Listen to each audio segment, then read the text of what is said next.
fue la enseñanza que nos dejó Maximiliano Gómez? Que había que hacer una alianza. ¿Y qué hubiese pasado si el Moreno o otro grupo de izquierda, Narciso Isacón, de lo que fuera, hubieran cogido el poder? Que atraigan a intelectuales, a profesionales, a técnicos que son de izquierda mentalmente, en su actitud y su vida, para que lo ayuden a analizar los principales problemas del país. En las entrevistas que hemos tenido sobre el proceso revolucionario en República Dominicana o el proceso político y la participación de la izquierda, ha habido valoraciones positivas y negativas. Por supuesto que uno de los elementos importantes de la izquierda en República Dominicana ha sido la incidencia del partido de mayor proyección luego del 14 de junio y de mayor masificación, que fue el Movimiento Popular Dominicano. Sobre todo después de 1965, cuando Maximiliano Gómez sustituyó a Cayetano Rodríguez del Prado como secretario general y se convirtió Maximiliano Gómez en el líder del Movimiento Popular Dominicano. El MPD creció, se desarrolló en buenas relaciones con José Francisco Peña Gómez y con el PRD, y Bosch, al llegar del exilio, planteó la necesidad de quitarles las garrapatas al buey, que así le decían al partido del Hacho Prendido, el partido que se había relacionado mucho más de lo que su principal dirigente, el presidente del PRD, que era Juan Bosch, entendía que debía hacerlo. Uno de los, no sé si decir dirigente del Movimiento Popular Dominicano, pero uno de los intelectuales vinculados directamente con el Movimiento Popular Dominicano y con Maximiliano Gómez el Moreno fue Arismendi Díaz Santana. Es conocido por ser uno de los intelectuales, economistas, que mayor labor ha hecho en República Dominicana sobre el tema de la seguridad social. Es decir, la ley y el esquema del sistema de seguridad social de República Dominicana de alguna manera se debe a la concepción, al trabajo, a la labor intelectual y como profesional de Arismendi Díaz Santana, que fue el primer gerente del sistema dominicano de seguridad social. Pero Arismendi ha sido maestro, profesor, consultor internacional, ha trabajado en muchos otros países además de República Dominicana, y él en sus inicios estuvo vinculado muy directamente, muy estrechamente con Maximiliano Gómez y así ha dado testimonio en varias ocasiones. Le agradecemos a Arismendi que haya aceptado esta conversación para que nos ayude a entender ese momento. Hubo muchos izquierdistas que comenzaron en el izquierdismo leyendo los folletos sobre economía de Arismendi Díaz Santana. Incluyéndote a ti, según me confesaste. Ciertamente. Muchísimas gracias, Sí. Fausto. En primer lugar, felicitarte por esa, y acento, por esa iniciativa tan necesaria en este momento de constituirte en un canal para del acercamiento y el análisis de los triunfos, los éxitos, las dificultades, los fracasos y los problemas y las posibles soluciones que tiene el movimiento de izquierda en la República Dominicana. Porque la izquierda en el país hay que fortalecerla, porque esa es una forma de fortalecer la democracia. La democracia no puede ser solamente centro y derecha. Tiene que haber una izquierda para que haya un equilibrio y para que la población, sobre todo, pueda ir conquistando sus principales reivindicaciones. A propósito de esa introducción, déjame decirte, en primer lugar, yo nunca fui dirigente del MPD. Sí estuve estrechamente vinculado a Maximiliano Gómez, a Amin Abel, a Fafa Tavera, a Otto Morales, a Cocuyo Báez, pero nunca fui, sino, como tú dijiste, digamos, un joven intelectual inquieto que por sus ideas atraía la atención de ellos, lo ayudaba a desarrollar algunas cosas, pero siempre en un plano estrictamente profesional y ¿Todos técnico. ellos eran contemporáneos contigo en términos de edad? Más o menos, sí, exactamente. Sí, ¿Tú no eras mayor que ellos? No. éramos más o menos de la misma... Pero tú sí habías completado tus estudios académicos. Y ya yo era profesor. Y ellos no habían completado sus estudios académicos. Bueno, imagínate, el Moreno nada más llegó a un 6º grado, por ejemplo. Fafa estuvo estudiando en la universidad, pero no llegó a graduarse porque se dedicó a la política. Cocuyo sí, fue ingeniero.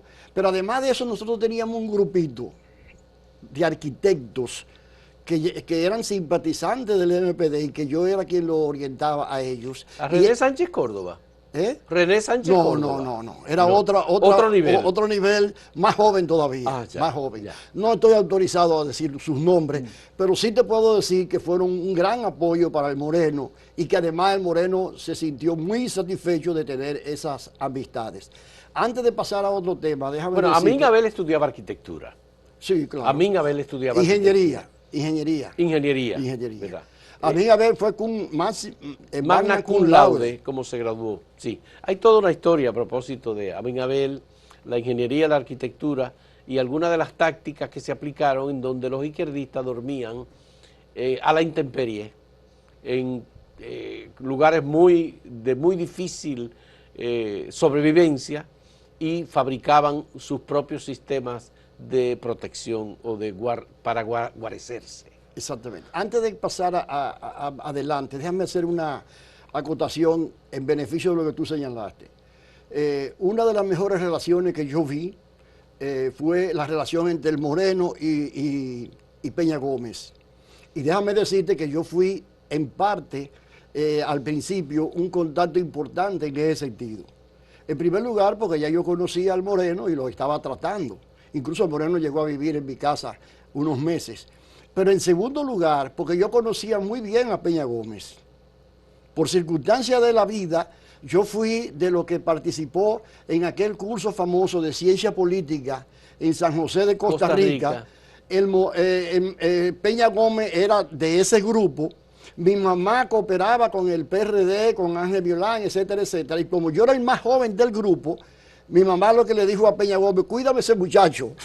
Ya. Mientras yo estuve en Costa Rica. Bueno, y desde ese entonces se desarrolló conmigo, con Bolívar, con Miriam, con Roberto, todos los hermanos, una gran amistad de Peña Gómez con mi mamá y con todos nosotros. Ya. Por lo tanto, había esa forma de comunicación muy clara para que se produjera ese contacto político, social, que se desarrolló entre ellos. Tengo entendido que doña Juanita fue de las que abrió el local del Partido Revolucionario Dominicano en la calle El Conde. Mamá fue la que le abrió la puerta a Peña Gómez. Le abrió la puerta a Peña Gómez. Sí, Peña Gómez se presentó un día. Nosotros, la anterior es lo siguiente. Nosotros vivimos 4 años en San Cristóbal. Sí. Y mamá vino con emoción positiva de San Cristóbal. Cuando se aparece aquel muchacho que quería hablar con Miolán, mamá era la secretaria de Miolán. Honorífica, todo era contribución de manera honorífica. Entonces aquel muchacho quiere hablar con Miolán y mamá le dice que no se puede ese día, porque él tenía una larga reunión. Peña Gómez, estamos hablando del Peña Gómez. Exactamente. Peña Gómez joven. Déjame hacerlo tipo novela. Sí. Entonces, él les dice que quién es él, toman nota, y que de dónde es él, dice San Cristóbal. Ah, pero yo viví en San Cristóbal. Y de ahí se armó una química importante. Entonces mamá le dijo, mire, yo le garantizo a usted que mañana usted va a hablar con Ángel Miolán. Ese era José Francisco Peña Gómez. Wow, qué interesante esa relación que se da. Y luego ya tú conoces a Maximiliano Gómez ¿en qué circunstancias? Bueno, después de la revolución. Después de la revolución. Porque yo comencé mi militancia, digamos, en principio en el PRD, porque fuimos a ese curso. Y yo fui, a ese curso eran 60 personas. Habían 57 dominicanos, 25 del PRD, 25 del 14 de junio y 5, 6 o 7 de la Unión Cívica Nacional. Entonces yo fui por el PRD. Por el PRD. Pero al poco tiempo que vi todos los problemas, la discusión entre Miolán, Juan Bosch y esas cosas, yo me comencé a trabajar con el 14 de junio. Y yo fui miembro de la Juventud del 14 de junio, la GKJU, sobre todo en la Universidad Autónoma de Santo Domingo. Hasta ahí, entonces, progresivamente me incliné más hacia el movimiento popular dominicano desde el punto de vista intelectual, profesional, etcétera, porque veía una impronta de jóvenes que estaban estudiando, investigando, que querían conocer la historia dominicana y sobre todo que querían aportar al país en términos de reivindicaciones populares y todo eso. Entonces, ese fue en realidad el anzuelo que me llamó la atención en ese sentido. Cuando se produce la Revolución de Abril, ya yo soy de una base del movimiento. Yo era del 14 de junio en ese momento, pero luego, como tú has planteado en tu programa, a partir de la Guerra de Abril se produjo ya un cambio cualitativo en la composición de los partidos políticos. Y el 14 de junio se divide y una parte importante pasa al Movimiento Popular Dominicano. Exactamente, sí. Tú pasaste al Movimiento Popular Dominicano, sí, en ese grupo. Sí, en la base de estudiantes de la universidad. Ya. Pero tú fuiste un militante entonces del Movimiento Popular Dominicano. Sí, militante, sí, pero no dirigente. Ya. O sea, diferencia, militante, claro, o sea, pero el hecho de que un militante reciba en su casa al secretario general en las circunstancias en que lo recibe Arismendi Díaz Santana al Moreno, sí, es una persona de una confianza muy y me daba una jerarquía, porque el Moreno, mire, a mí me llegaron a llamar, Fausto, cuando el Moreno estuvo fuera en Europa, me llegaron a llamar que me pudieron haber arriesgado mi vida. Y aquella noche en que Wessing quiso darle un golpe de Estado a Balaguer. Sí. Entonces alguien desde Francia, como a las 3 de la mañana de República Dominicana, yo en mi casa con mi mujer y mis hijos pequeños, me llamaron: Arismendi, dime del golpe de Estado de Elías Wessing. Imagínate tú una llamada de esa naturaleza. Yo tuve que salir huyendo de mi casa a esa hora. O sea, lo que te quiero decir es que... ¿Y quién te llamó? No sé. No quise ni siquiera averiguarlo. Porque acuérdate que en ese entonces se usaba mucho seudónimo. Sí. Entonces, era una persona que yo no conocía, pero sí sabía que alguien le había dado el teléfono allá en París para que llamara, y parece que... Recibir información. Exactamente. Recibir información de lo que estaba pasando. Siempre, porque el Movimiento Popular Dominicano pensó siempre en la posibilidad de utilizar el aparato militar para dar un golpe de Estado a Balaguer. Exactamente. Era, digamos, una de las tácticas que se utilizaron. Y desde luego también hubo acercamiento con Elías Wessing y esas cosas. Ya. Bueno, Wessing y el MPD fueron juntos miembros del Acuerdo de Santiago posteriormente, pero ya muerto el Moreno. Sí, Entonces me interesa saber, había en ese momento una política que era la de cualquier cosa menos Balaguer. Había que salir de Balaguer. El MPD se unió con la derecha para salir de Balaguer.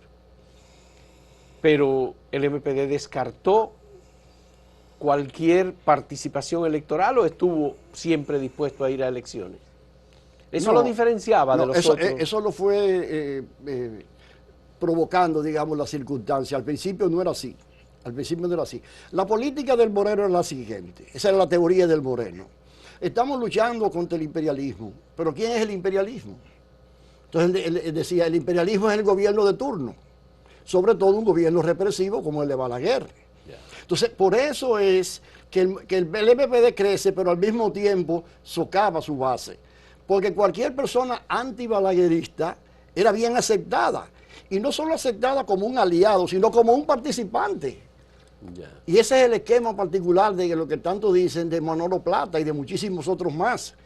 Que cualquier persona que decía yo soy enemigo de Balaguer, a Balaguer hay que tumbarlo, a Balaguer hay que cuando le tiro, ya ese entraba ahí. O sea, no había un filtro ideológico entre lo que era un trabajo de masa, vamos a decirlo así, y lo que era el MPD como tal. Y había un interés por la formación. Tú decías que Otto Morales, Amin Abel, Maximiliano Gómez estudiaban y estaban analizando siempre la realidad, pero sustentaban sus análisis en los textos del marxismo, realmente. Sí, déjame decirte una cosa, mira, Maximiliano Gómez, yo tenía una biblioteca bastante amplia, porque acuérdate que en ese entonces, yo no sé, tú eres un muchacho en ese entonces, pero tú ibas a la librería de Herrera, que estaba ahí cerca de la Puerta del Conde, la librería de Herrera, los libros estaban tirados en el suelo, y un libro de materialismo dialéctico, materialismo y todo, costaba 3 pesos. Sí. O sea que yo tenía muchos libros en mi casa. Y el Moreno, trancado ahí, con una que otra actividad en el día, se dedicaba el día entero a leer de mi biblioteca. Y ahí él creció intelectualmente. Entonces, él a veces se leía hasta un libro en el día. Claro, porque leer un libro para una persona inteligente no es comenzar por el índice y terminar por la conclusión. Sí. Tú vas a los capítulos que te interesan en realidad y esas cosas. Y cuando yo regresaba de noche a la universidad, él me sentaba y comenzaba a contarme y comenzábamos a discutir esos temas. Es decir, hablaban de la lectura del día de Maximiliano. Exactamente, exactamente. Y además, él tratando desde ese momento de aplicarlo a la realidad dominicana. Esa es la diferencia entre el Moreno y todos los otros. Eso es por una parte. Pero además debo decirte que eso mismo hacía Amin Abel Hasbún. Amin Abel era un tipo brillante. Y Amin Abel estaba investigando para escribir un libro. Ese libro yo terminé de editarlo yo, porque él discutía conmigo los capítulos y me mandaba los borradores, yo se los pasaba y entonces él lo iba a discutir. Déjame decirte. Sobre la realidad de América Latina. Exactamente. El libro se llamaba América Latina busca su destino. Busca su destino, así es. Déjame decirte que el día que mataron a mí, él iba a almorzar a mi casa para discutir uno de los capítulos. Eso fue el 24 de septiembre. 24 de septiembre de 1970. O sea, él estaba trabajando por allá por la Romana, en el este.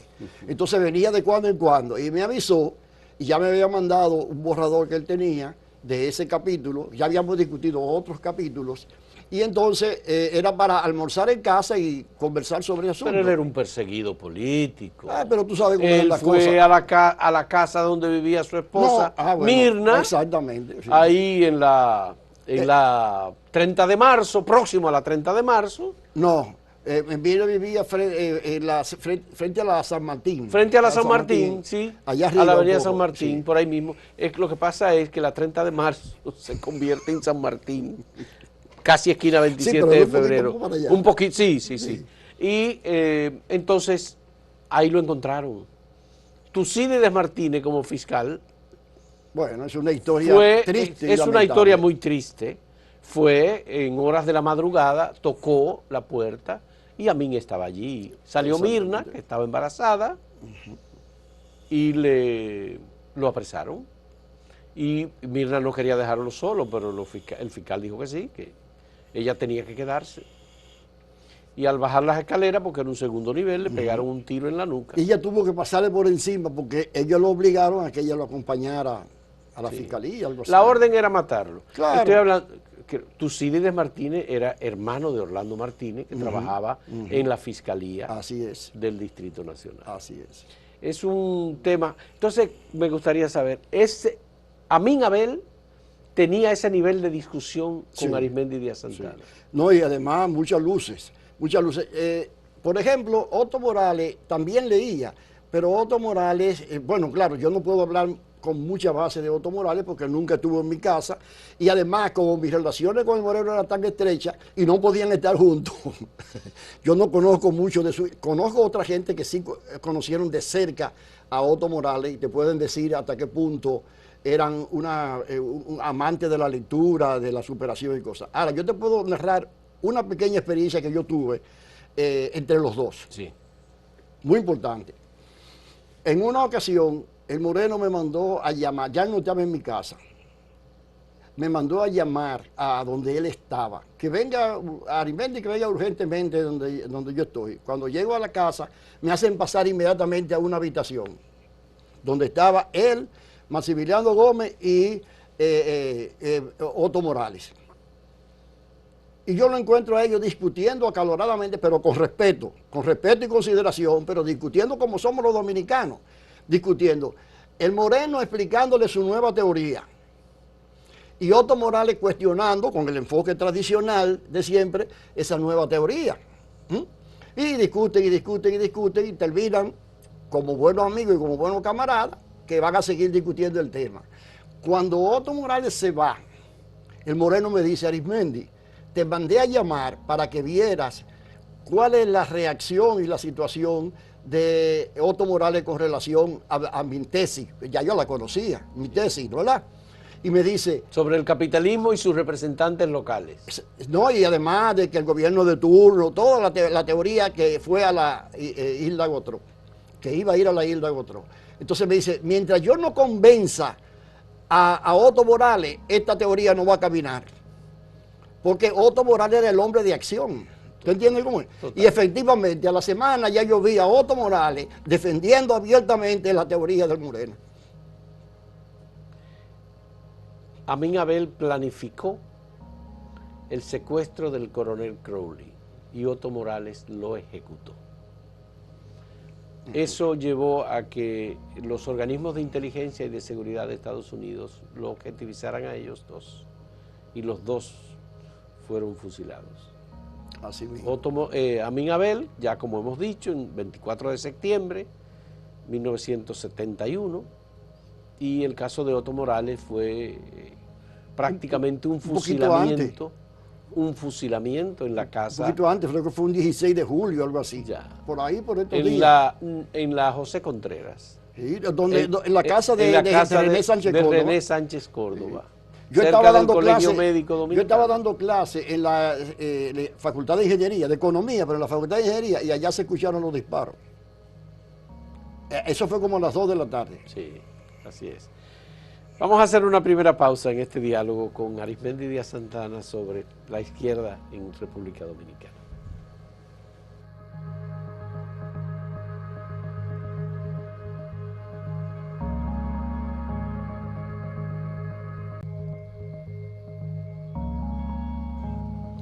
Arismendi, en las visiones que se han presentado sobre los errores y aciertos cometidos por la izquierda en ese proceso, en esa guerra fría y en esa batalla terrible para luchar contra Joaquín Balaguer en los 12 años, una de las críticas que se ha hecho es la baja formación de los dirigentes de izquierda y su escasa producción intelectual de textos para el análisis.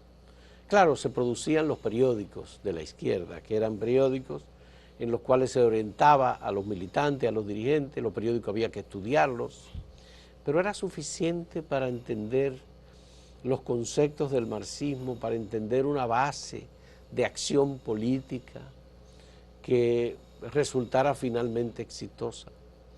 Se promovía la lucha armada como la forma de terminar con el gobierno, y esa izquierda, digamos que aparentemente, por lo menos por las críticas, quedó en orfandad por no interpretar correctamente la realidad que estábamos viviendo. ¿Es así? ¿Cuál es tu criterio sobre? Esa fue la realidad, esa es la realidad, y eso es lo que hay que superar. Mira, Fausto, se hacían reuniones a veces kilométricas, de 5, 6, 7 horas, discutiendo en la universidad, por ejemplo, en la GECAJU, los Juventud, la GECAJU, y en los partidos políticos, los comités centrales, esas cosas que yo no conozco, pero sé, porque conocía las referencias en ese sentido. Lamentablemente, en ese entonces, y todavía, la pobreza intelectual era tal que muchas de esas discusiones se limitaban a hacer citas del libro rojo de Mao Zedong o de los textos de la Unión Soviética. Y en ese entonces, yo no sé si tú sabes eso, se acostumbraba, como no había internet ni nada de eso, tomar tarjetas, de esas tarjeticas, ¿no, verdad? Y ahí entonces se copiaban citas importantes de los libros del marxismo y de la teoría de los partidos políticos y esas cosas, y la gente la llevaba y la discusión era citar esas cosas, remarcarla con otra cosa. O sea, una pobreza muy grande. Eso te explica lo grande que fue el Moreno, porque el Moreno rompió con ese esquema totalmente, y Amin Abel iba por la misma vía. O sea, el Moreno fue capaz de decir, bueno, él habla del colonialismo ideológico. O sea, sí, esa cita mecánica de las cosas, ese determinismo al margen de la realidad concreta, fue lo que más le hizo daño a la continuidad del movimiento. Porque una vez el Moreno fue asesinado, el movimiento cayó en una situación muy difícil. En primer lugar, porque al poco tiempo hubo un cambio político importante en la República Dominicana. Se salió de los 12 años de Balaguer, vino don Antonio con una posición de libertad de los presos políticos, libertad de discusión, los medios de comunicación más democráticos y toda una serie de cosas que todo el mundo conoce y que no hay necesidad de repetir aquí. 9 años después. Entonces, 9 años después. Sí. Bueno, no, en el 78, 7 años después. En términos históricos, ¿no? Sí. Bueno, entonces, ¿qué resulta? Que después de eso, la izquierda se quedó con muy poco discurso, porque el discurso, incluso fomentado por el propio Moreno, era en contra de Balaguer, pero ya Balaguer no existía. Y ahora ya no habían presos políticos, los estaba persiguiendo, la izquierda no tenía que reunirse clandestinamente, ni nada de eso. O sea, comenzó a cambiar el panorama, lo que estaba señalando Roberto Casá en la entrevista pasada, ¿verdad? Sí. Y después hubo otro golpe mayor para esa izquierda, que fue la destrucción de la Unión Soviética. Entonces, se quedó sin discurso para agitar en el orden interno y sin una visión ideológica floreciente en el orden internacional. Entonces, eso unido a la poca cultura, a la poca preparación, a la poca formación dentro de la izquierda, te da el resultado que tenemos en este momento. Pero hubo una dispersión muy grande que se dio porque, por un lado, José Francisco Peña Gómez acaparó a muchos izquierdistas que abrazaron la socialdemocracia como un modelo alternativo, digamos, a la opción revolucionaria, que se fueron al PRD con Peña Gómez. Otros que eran un poco más radicales se fueron con Juan Bosch y se cobijaron en el Partido de la Liberación Dominicana, porque Bosch nació el PLD nació con Bosch negando las elecciones como método de llegar al poder. Matadero electoral. Era un matadero electoral, era un partido de liberación nacional. Por tanto, Bosch veía una especie de guerra prolongada en República Dominicana para alcanzar el poder. Acuérdate del pentagonismo. Sustituto, exactamente, del imperialismo. Entonces, creo que ahí la dispersión de la izquierda fue hacia el PRD por un lado y hacia el PLD por otro, pero ya la izquierda como izquierda era muy poco lo que tenía que ofrecer. Así mismo. Contigo pasó que tú te acercaste posteriormente a José Francisco Peña Gómez y al PRD. ¿Fue así o no? No. Yo seguí teniendo relaciones con el PRD porque, en primer lugar, es una opción democrática. O sea, acuérdate que, ¿cuál fue la enseñanza que nos dejó Maximiliano Gómez? Que había que hacer una alianza. Yo tengo ahí alguna cita de él, donde él está diciendo los errores de la izquierda. Presente ese libro, por favor, si usted es posible. Aquí está Maximiliano Gómez el Moreno, Escritos Políticos. Esta publicación de los escritos políticos constituye una especial oportunidad para recoger los aportes teóricos del pensador, del intelectual de la clase obrera dominicana, de la figura más trascendente de la izquierda dominicana de la posguerra, en ocasión de cumplirse este 23 de mayo del 2022, el 51 aniversario de su asesinato en Bruselas, Bélgica. Exactamente. Bien. Mira, una de las cosas que dice el Moreno en ese libro es lo siguiente: el proletariado está obligado a alzar un programa democrático liberal. Entonces nosotros no podíamos ver al PRD como un enemigo, ni mucho menos, y mucho menos a Peña Gómez. Por esa razón se creó un puente y por eso fue que vino Juan Bosch con aquella política de desgarrapatizar al buey. Sí, el buey que majala. El buey que majala. Los jóvenes que están ahora escuchando. Que era el PRD. Era el PRD y la garrapata, esa expresión muy simbólica de Juan Bosch, era el MPD, una cosa chiquitica según su concepción, etcétera. Pero yo siempre seguí, de ahí en adelante vino una división, todo ese tipo de problemas que ustedes han señalado aquí en los programas, y yo como profesional, que nunca fui un militante ni dirigente ni mucho menos, comencé a tomar cierta distancia. Porque a uno no le interesa meterse en que el imperialismo, que el revisionismo, que qué sé cuánto. Lo mío es la economía política, la seguridad social y ese tipo de cosas, ¿verdad? Sí. Entonces yo sí seguí un camino que debe ser tomado en consideración por la izquierda. yo tomé el camino de la seguridad social. ¿Y Sí. por qué tomé el camino de la seguridad social, Fausto? Porque la seguridad social se basa en el concepto de solidaridad. ¿Qué quiere decir solidaridad? Que, por ejemplo, para que los amigos nos entiendan, que, por ejemplo, en el seguro familiar de salud, a ti te descuentan un 3%, por ejemplo, en función de tu salario. Sí. Y a la señora que hace café aquí, también le descuentan el mismo 3%. En consecuencia, tú estás aportando mucho más que ella. Sin embargo, tienen el mismo derecho al plan básico de salud. Eso es socialismo. Sí. Es una visión socialista. Esta es una manera de, en políticas sociales y de atención en salud, por ejemplo, sí, o de pensiones, sí, aplicar Perdóname la inmodestia. Yo vi que ese era un canal de seguir enrumbando mis inquietudes sociales. Por la justicia social. Y si muchos hubiesen hecho lo mismo, la historia sería diferente en este momento. Entonces, por eso algunos pensaron que, con todo respeto, se fueron al PRD, un PRD agresivo, combativo, con Peña Gómez a la cabeza, y otros al PLD pensando que Juan Bosch iba a ser lo suficiente, que su gente iba a ser lo suficientemente consecuente, porque acuérdate que se fueron al PLD bajo la promesa de la liberación dominicana. Claro, sí.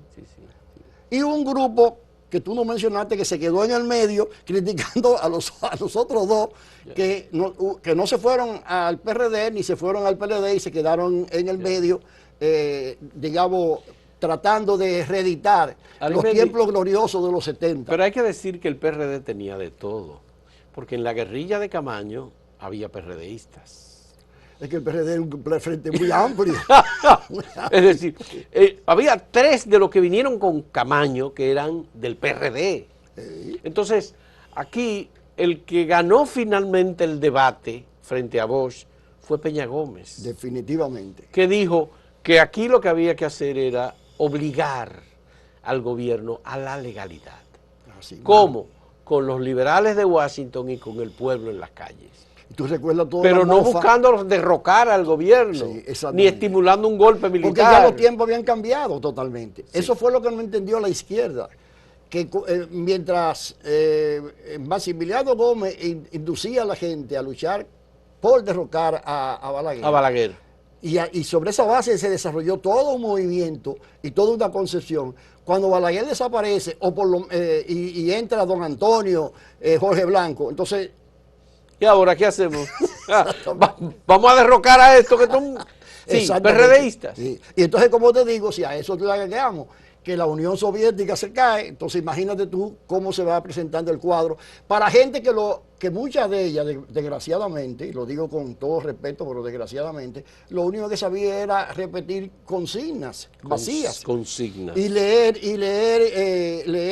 citas de libros, que nunca se ocupó o no tuvo tiempo, no tuvo oportunidad de hacer lo que hizo el Moreno, que comenzara a utilizar esa literatura internacional para analizar sobre esa base con sentido crítico la realidad dominicana. Aquí todavía la izquierda, o mejor dicho, sectores de la izquierda, no entienden la realidad social dominicana, a pesar de todos los cambios que se han producido. Bueno, se puede decir, Arismendi, yo creo que hay un sentimiento de izquierda y hay mucha gente que se organiza en pequeños grupos, hay todavía partidos, siglas de antes que siguen vigentes, pero que representan una posición de izquierda, pero son muy pocos. ¿Qué se puede plantear en República Dominicana para una renovación de ese sentimiento de izquierda que se pueda canalizar efectivamente? Mira, a mí me invitaron, tuve el privilegio de participar en las ceremonias del 51 aniversario del Moreno. Y yo digo en una que, tomando en consideración que el Moreno criticaba fuertemente el colonialismo ideológico, o sea, esas citas y citas fuera de contexto y sin tomar en cuenta la realidad nacional, él, si estuviera vivo en este momento, condenara de nosotros si nosotros nos limitásemos a citarlo a él ahora. Porque el contexto en que él escribió no es el contexto actual. de la República Dominicana. Y nosotros lo que tenemos que tratar de entender, la esencia de lo que él planteó, la lógica interna de lo que él planteó, y tratar de aplicarla a la realidad actual. Una realidad donde tenemos gobiernos democráticos, donde hay libertades públicas, donde la gente puede protestar, donde se puede organizar la gente, claro, con algunas limitaciones, pero es otro panorama totalmente diferente. Y como decía Roberto Casas y otros que han venido aquí a este programa, la izquierda no se ha sabido adaptar a esa nueva realidad. Todavía que hay grupos que están planteando todo o nada. O sea, la revolución o el caos. Y no solo eso, Fausto, y ahora me voy a referir un poquito, porque eso podía ser objeto de otro programa, al tema de la seguridad social. Aquí hay gente de la izquierda que ha simplificado la lucha contra el neoliberalismo con proteger al Estado. Pero el Moreno decía que el Estado es el representante del neoliberalismo, del imperialismo. Del imperialismo. Porque en ese entonces no se hablaba tanto del neoliberalismo. Entonces, ¿cómo tú vas a plantear una serie de reformas a la seguridad social para estatizarla en un Estado que ya de por sí es neoliberal? Sí. Y tú lo estás haciendo a nombre del neoliberalismo. Fíjate, ojalá hubiera ese tiempo para analizar ese problema, para que tú veas dónde están las distorsiones. Porque se ha simplificado las cosas como quien dice, la lucha contra el neoliberalismo es fortalecer al Estado. Pero ese sí es un Estado benefactor, pero si es un Estado protector del statu quo, tú no puedes fortalecerlo, tú lo que tienes que demandarle reivindicaciones a ese Estado. Sí. Quiero retomar otro aspecto de esta conversación. El pensamiento de Maximiliano Gómez, el Moreno, planteado en sus análisis, ¿tiene vigencia hoy día? Siento que es lo que me está planteando Arismendi Díaz Santana. Sí, tiene vigencia. Yo digo ahí que el pensamiento, las tesis centrales del Moreno tienen vigencia. Lo único que tienen que ser adaptadas a la nueva realidad del mundo y de la República Dominicana. Es que es muy corto el texto, muy poca oportunidad tuvo Maximiliano Gómez para reflexionar sobre la realidad, sobre la historia, los procesos económicos, los procesos sociales. Déjame decirte una cosa ahora, que muchos no conocen aquí. Yo creo que ese es el pensamiento del Moreno, pero ese pensamiento se hubiese enriquecido mucho más si el Moreno hubiese vivido aunque sea un año más. Sí, 28 años tenía cuando murió. Pero sobre todo, porque cuando él fue a México, y se encontró allí con una playa de profesionales, de intelectuales, porque acuérdate, México ha sido siempre la cuna de todo el que esté en desgracia en América Latina y en otras partes del mundo. Pero él salió de la cárcel de aquí hacia México. Exactamente. Y él hizo 3 llamadas a mi casa cuando estuvo en México. Él era el que me llamaba, porque yo no sabía cuáles eran los teléfonos que él tenía.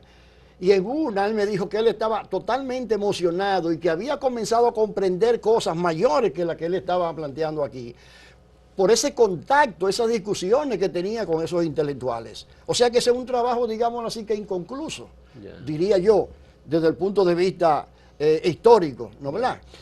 Y déjame ponerte un ejemplo. Entiendo que leíste la novela Morir en Bruselas de Pablo Gómez Borbón. Estoy en eso ahora mismo. Mi esposa lo tenía. En esa novela se relata una propuesta que comenzó a formular Maximiliano Gómez después de su viaje, su paso por México. No solamente las relaciones que estableció, que fueron gente intelectual y gente muy bien dotada, sino también que comenzó a hablar de la unidad del movimiento revolucionario latinoamericano. Y eso, lamento que no hayas leído la novela, pero entiendo que es uno de los aspectos importantes, incluso sobre los que Peña Gómez advirtió a Maximiliano Gómez. Sí. Eso me estuvo comentando mi esposa, que era la que tenía la preferencia de la lectura. Y hasta que ella no lo soltó, yo no se lo podía quitar. Pero mira, déjame ponerte un ejemplo. Sí. Al Moreno le impresionó mucho siempre, desde que estuvo en mi casa, que leyó la primera novela que yo tenía ahí, a Honorato de Balzac. Sí. Y el Moreno, ¿por qué decía el Moreno que era su intelectual favorito, siendo un burgués? Porque él decía, este señor es un burgués, es un reaccionario, pero está reflejando con tanta fidelidad la sociedad francesa, que me está enseñando a mí cómo desarrollar la lucha de clase. Oye la visión del Moreno. cómo desarrollar la lucha de clases. Claro, porque ahí están los personajes, el comerciante agiotista, el prestamista abusador, el burgués. La novela, por ejemplo, Eugenia Grandet, varias obras. El Moreno en una... Es decir, Moreno leyó literatura. No, pero déjame decirte, espérate, no solo que leyó. El Moreno se reunía aquí con intelectuales, con los intelectuales jóvenes y discutía de igual a igual con ellos, eso a mí me consta. Pero déjame decirte lo siguiente, el Moreno se entusiasmó con Honorato de Balzac. Entonces, me pidió que le consiguiera otras novelas y él llegó a leerse como 2 novelas aquí en los tiempos que estuvo en la República Dominicana y particularmente en mi casa. Pero cuando fue a México, comenzó a hablar de Honorato de Balzac y todas esas cosas, porque Moreno tenía una visión en todo, hasta un cuento tú puedes encontrar algo que te es útil en términos políticos. Por supuesto. Eso es lo que él decía, ¿no? Y entonces me mandó una carta que yo tengo, decía, Arismendi, me regalaron las obras completas de Honorato de Balzac y la estoy enviando a tu casa porque pienso que tú eres el que mejor le puede sacar ventaja a eso, con el perdón de Magali es la esposa de Fafa, sí. ¿Verdad? Dice él ahí. Yo hice esa narración los otros días y aparece Ramón Colombo que dice, yo fui el que le conseguí esos libros en México al Moreno, porque desde que llegó comenzó a insistir en ese tema. Colombo narró, y yo estuve presente cuando lo narró, que en una ocasión Maximiliano Gómez llegó a la casa donde él vivía y vio la biblioteca que Colombo tenía. Y lo único que hizo fue tomar obras clásicas. Y a él le sorprendió que un líder político como el Moreno, en vez de tomar una obra de Lenin, en vez de tomar un libro de Marx o de Engels o de Mao, bueno, pues lo que hizo, que parece ser que estaban allí, lo que hizo fue tomar un libro de literatura. Sí. Y es un relato que habla, de alguna manera, de la preferencia y del interés por la lectura de obras clásicas. Entonces la experiencia de Colombo y la mía coinciden exactamente en mostrar cuál es el verdadero perfil intelectual de Moreno. Bien, vamos a hacer una última pausa en este diálogo con Arismendi Díaz Santana.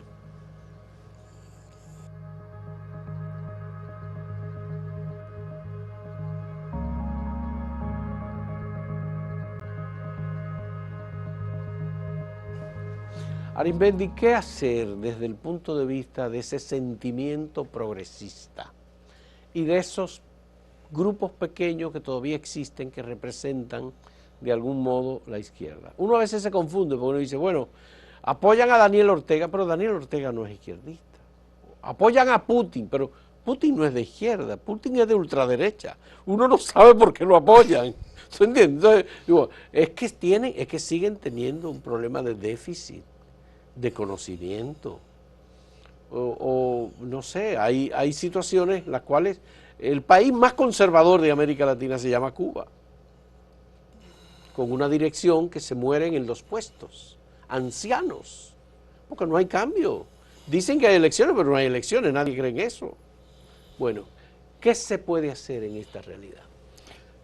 Mira, déjame decirte lo siguiente. Yo siempre le he dicho a los amigos cuando estamos tomando café y hablando de estas cosas, que a veces lo mejor es lo que ocurre. Porque yo le he dicho de esta manera, así en confianza, no importa que la gente lo sepa. Digo, ¿y qué hubiese pasado si el Moreno o otro grupo de izquierda, Narciso Isacón, de lo que fuera, hubieran cogido el poder?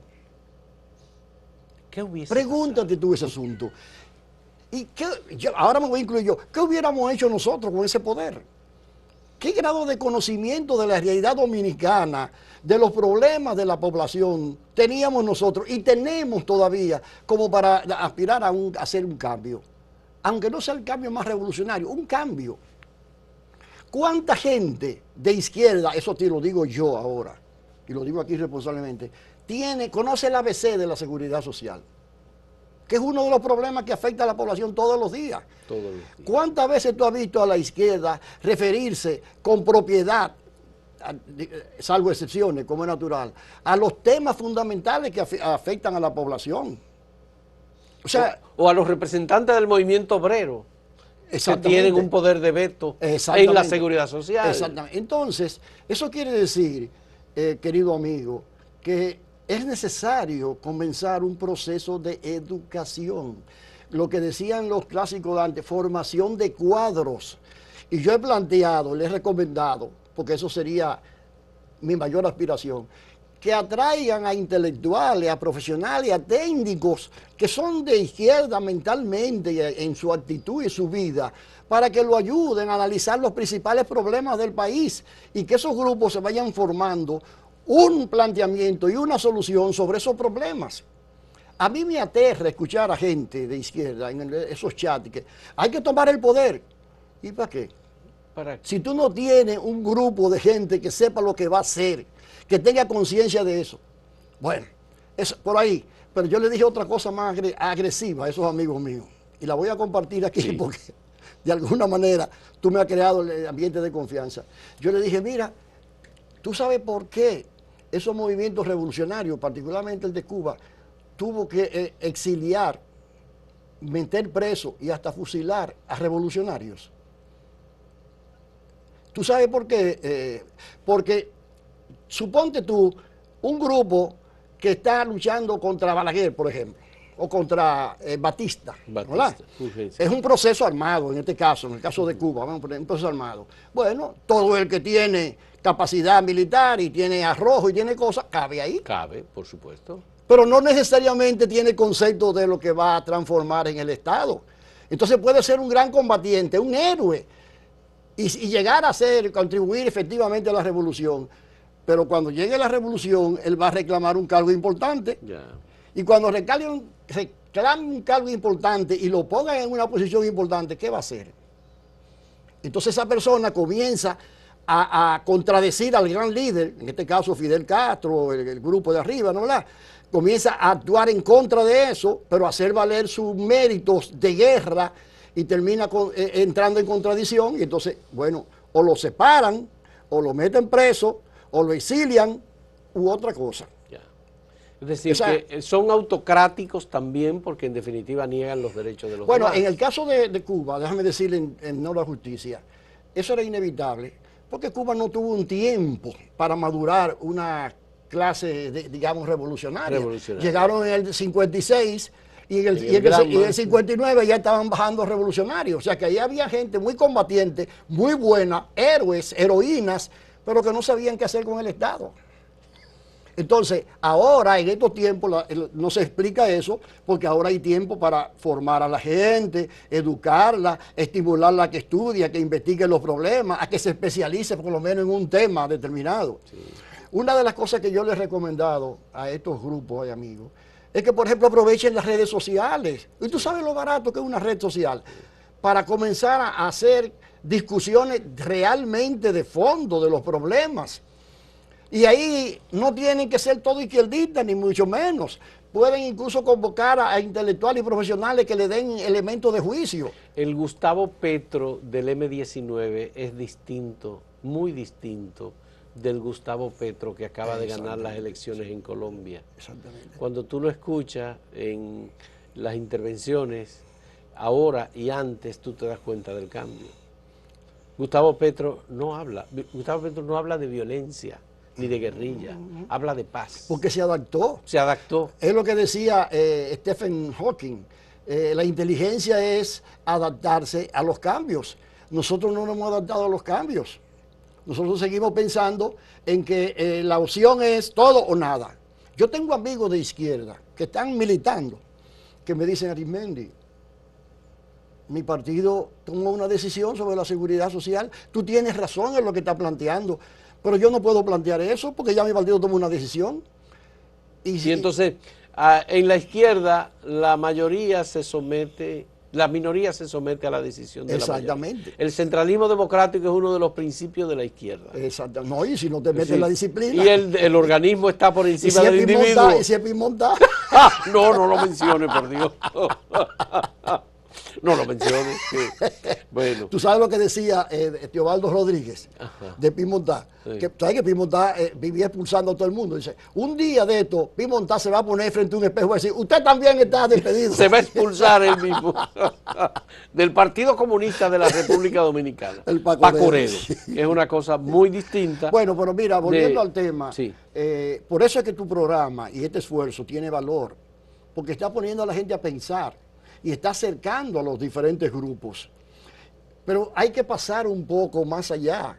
Hay que comenzar a estudiar seriamente la realidad social dominicana, porque tú no puedes cambiar algo que no conoces. Ya. Aquí en el país se promovió desde la izquierda siempre la insurrección.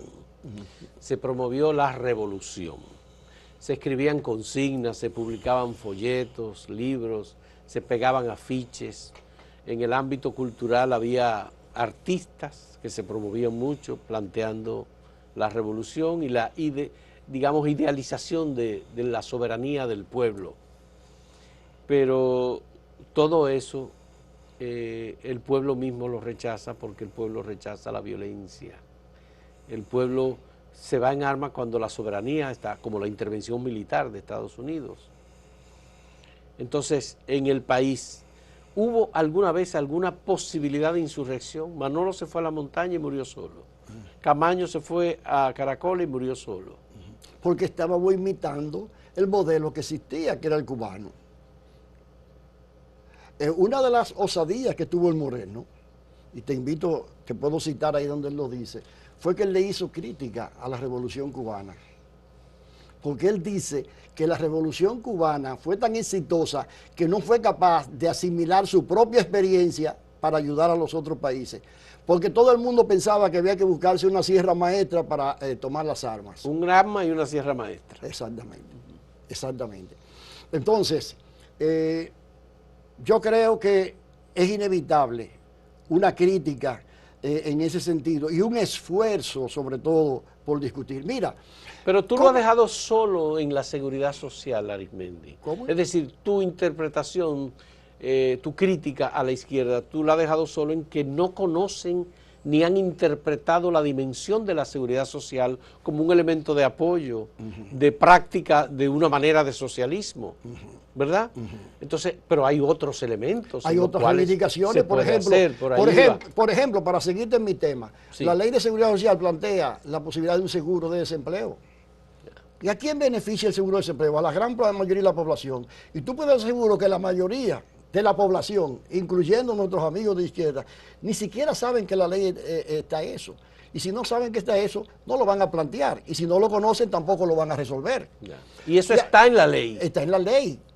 Hay un artículo donde se plantea el tema de la cesantía. Es un tema muy delicado. Sí, la cesantía. Es un tema de debate y el CONEP y los empresarios. Sí. Bueno, claro. Entonces la solución que nosotros le buscamos en ese momento, porque eso fue a último minuto que lo plantearon, te lo digo yo, que fui que manejé todo ese tema, fue decir que el Consejo iba a hacer una investigación y hacer los esfuerzos correspondientes para establecer un seguro de desempleo. Se hicieron los esfuerzos, pero eso se quedó. Te estoy poniendo un ejemplo. Vamos a ponerte otro ejemplo. Está planteado como posibilidad. Sí, como posibilidad. Bien, okay. Porque ya no había forma de parar todo para mandar a hacer un estudio de seguro de desempleo ni nada de eso. Te voy a poner otro ejemplo, que quizás de seguridad social, pero los problemas de salud. Pero ¿y cómo es posible? ¿Cuándo tú has visto la izquierda nuestra, salvo excepciones, pronunciarse sobre la situación crítica de los hospitales públicos de este país, sobre la situación crítica de la privatización de la salud y la medicina? Claro, algunos lo dicen como una crítica abstracta, pero nada de organizar a la gente para buscarle una solución a ese problema. Bueno, porque la izquierda instrumentalizó los organismos de protección social y de protesta, los sindicatos, los comités populares y otras muchas cosas. Ahora, para ser positivos, Fausto, estamos en una buena coyuntura en este momento, porque hay fuerzas en la izquierda que yo entiendo que van a ser dominantes, que están pensando en la posibilidad de articularse a los sistemas electorales. Pero tienen que hacerlo. Tomando en consideración la experiencia de Petro, la experiencia de otros países, en Chile. de Boric, de Bolivia, de Evo Morales. Evo Morales, etcétera, etcétera. Además, no hay otra cosa. Sí. Ahora, hay gente que está planteando eso y no se da cuenta de lo que eso implica. Porque ahora se está pasando de un proceso revolucionario de una minoría armada, aunque no sepa nada de la realidad nacional, a un trabajo en que se requiere el concurso y el apoyo de millones de personas, de millones de votantes. Y para tú lograr millones de votantes a tu favor, tú tienes que representar los problemas que ellos tienen y decir cómo se van a resolver. ¿Cómo lo van a resolver? Y eso nos obliga a nosotros a investigar. Totalmente cierto. Muchas gracias, Arismendi Díaz Santana. Qué bueno dialogar con Arismendi, economista, experto, como ustedes saben, en materia de seguridad social, consultor internacional, asesor de gobiernos, también de congresistas, y quien ha sido el responsable del establecimiento del sistema de seguridad social en República Dominicana a principios de este siglo. Es la reforma más importante que se ha hecho en el siglo XXI en República Dominicana. Y quizás la única reforma social que se ha hecho aquí. Así es. Muchas gracias, Arismendi, y muchas gracias a ustedes por la compañía.